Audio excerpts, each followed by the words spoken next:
नमस्कार दोस्तों। आज हम बात करेंगे हाइपोटेंशन के बारे में। आज हम जानेंगे हाइपोटेंशन क्या है, हाइपोटेंशन कितने टाइप का होता है, हाइपोटेंशन के क्या कारण हैं, क्या इसके साइन सिम्टम्स हैं और क्या इसका ट्रीटमेंट है। आइए जानते हैं। सबसे पहले हाइपोटेंशन क्या है। हाइपोटेंशन अगर देखें तो दो वर्ड से बना हुआ है, hypo plus tension. Hypo means होता है कम और टेंशन मीन्स होता है स्ट्रेस। मतलब कह सकते हैं यहाँ पे बीपी, जब बीपी काफ़ी कम होता है उस कंडीशन को कहा जाता है हाइपोटेंशन। अब बात करते हैं कितना कम होना चाहिए। हमारा जो नॉर्मल बीपी होता है वो होता है 80 से 120 mmHg। इसमें अगर हमारा डायस्टोलिक प्रेशर जब 70 mmHg से कम होता है तथा सिस्टोलिक प्रेशर हमारा जब 110 मतलब 110 mmHg से कम होता है तो इस कंडीशन को हाइपोटेंशन कहा जाता है। हाइपोटेंशन को लो बीपी के नाम से भी जानते हैं, लो ब्लड प्रेशर। आइए बात करते हैं टाइप्स ऑफ हाइपरटेंशन की। हाइपोटेंशन हमारा चार टाइप का होता है। पहला हमारा हाइपोटेंशन है ऑर्थोस्टेटिक हाइपोटेंशन, दूसरा है हमारा पोस्ट प्रांडियल हाइपोटेंशन, थर्ड है हमारा न्यूरली मीडिएटेड हाइपोटेंशन और फोर्थ है हमारा सीवियर हाइपोटेंशन। आइए बात करते हैं पहले ऑर्थोस्टेटिक हाइपोटेंशन की। ऑर्थोस्टेटिक हाइपोटेंशन को हम लोग जो है कुछ लोग इसको seeing stars when get up मतलब कहते हैं इसको, जब कोई व्यक्ति सोते हुए या जगते हुए मतलब बैठे हुए उठता है उस कंडीशन में पेशेंट को चक्कर आ जाता है या दिन में उसको तारे दिखाई देने लगते हैं, उस कंडीशन को ऑर्थोस्टेटिक हाइपोटेंशन कहा जाता है। इसमें बेसिकली होता क्या है, कोई पेशेंट मान लीजिए लेटा हुआ है, अचानक से उठता है तो उसको बहुत तेज चक्कर आता है, उसकी आंखों सामने अंधेरा छा जाता है कुछ सेकंड के लिए। या मान लीजिए पेशेंट बैठा हुआ है, बैठने के बाद जब खड़ा होगा उस कंडीशन में कुछ सेकंड के लिए उसके आंखों सामने अंधेरा छा जाता है और बहुत तेज चक्कर आता है। और जनरली अगर हम लोग ये देखें तो जितने स्टूडेंट्स होते हैं जो मेंटल वर्क ज़्यादा करते हैं उनमें ये प्रॉब्लम आपको काफ़ी अधिक देखने को मिलती है। आइए बात करते हैं दूसरे हाइपोटेंशन की। इसका नाम है post prandial hypotension. Post prandial hypotension का मतलब होता है आफ्टर फूड। मतलब जैसा हम लोग जानते हैं पीपी में जैसे शुगर की जांच होती है तो खाना खाने के बाद जांच की जाती है। इसमें क्या होता है, जब कोई व्यक्ति खाना खाता है उसके बाद उसका बीपी तुरंत डाउन हो जाता है।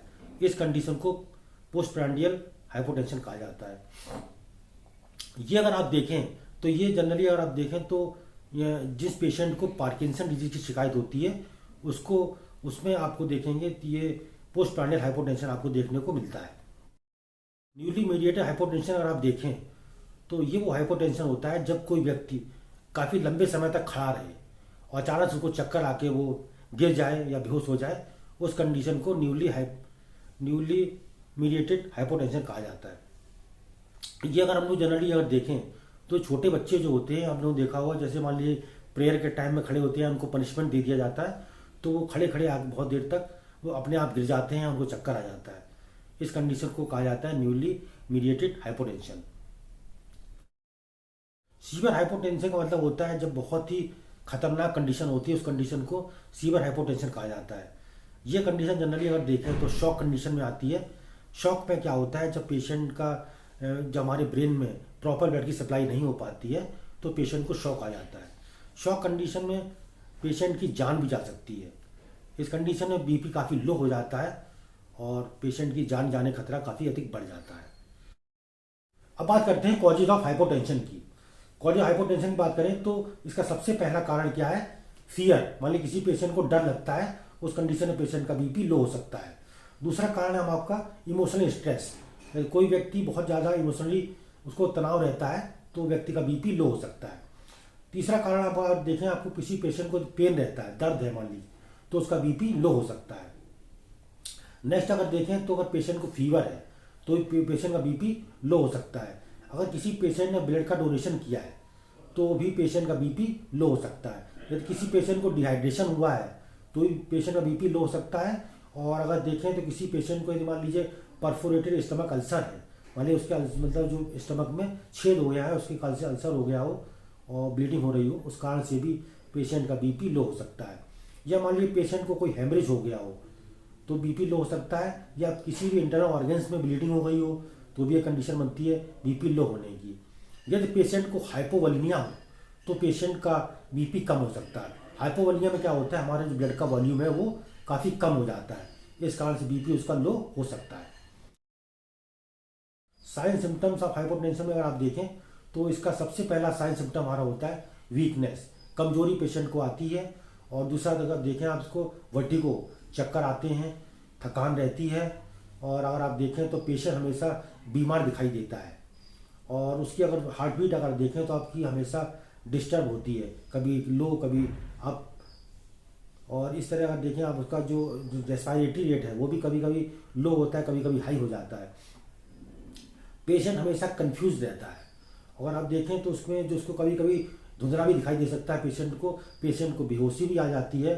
और पेशेंट किसी भी काम में कंसंट्रेट नहीं कर पाता। और उसमें अगर देखें तो कुछ साइन आपको डिप्रेशन के भी दिखाई देते हैं। उसकी अगर आप स्किन देखेंगे तो क्लेमी स्किन आपको दिखाई देती है, मतलब मिट्टी की तरह स्किन आपकी उसकी हो जाती है। और कह सकते हैं मतलब इसमें पेशेंट जो है उसको हल्का हेडेक भी रहता है, लाइट हेडेक भी रहता है। डायग्नोसिस में अगर आप देखें तो पहला हमारा फिजिकल एग्जामिनेशन, दूसरा हिस्ट्री कलेक्शन। फिजिकल एग्जामिनेशन हम लोग सबसे पहले बीपी चेक करेंगे पेशेंट का, बीपी यदि लो होगा तो उसके आधार पर हम लोग उसको डायग्नोस करेंगे इसको हाइपोटेंशन है या नहीं।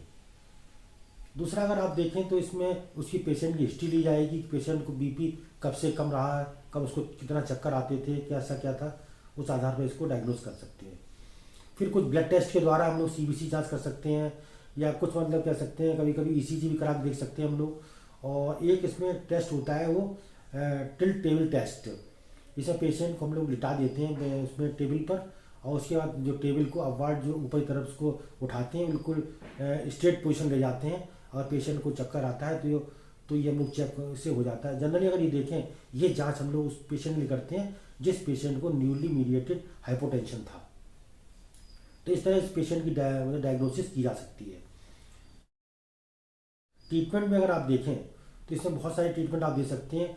जैसे पेशेंट को इसमें जनरली आप देखें तो नमक पानी का घोला पिला दें तो पेशेंट का बीपी बिल्कुल नॉर्मल हो जाता है। दूसरी कंडीशन में अगर आप देखें पेशेंट को जो है जितनी भी हाई कार्बोहाइड्रेट और प्रोटीन डाइट उसको देनी चाहिए। और पेशेंट को स्मोकिंग वगैरह बंद करा दें, अल्कोहल बिल्कुल स्टॉप करा दें, और पेशेंट बिल्कुल रेगुलर एक्सरसाइज करे, अपना डेली का लाइफ स्टाइल चेंज कर दे, मतलब उसको डेली मॉर्निंग वॉक पर जाना है। इस तरह से अपने आप को जो है वो कर सकता है। और कुछ जैसे एक्सरसाइज और भी है, जैसे कपालभाति है या फिर अनुलोम विलोम, ये एक्सरसाइज वो करके अपने बीपी को नॉर्मल कर सकता है। अब बात करते हैं इसके मेडिकल ट्रीटमेंट की।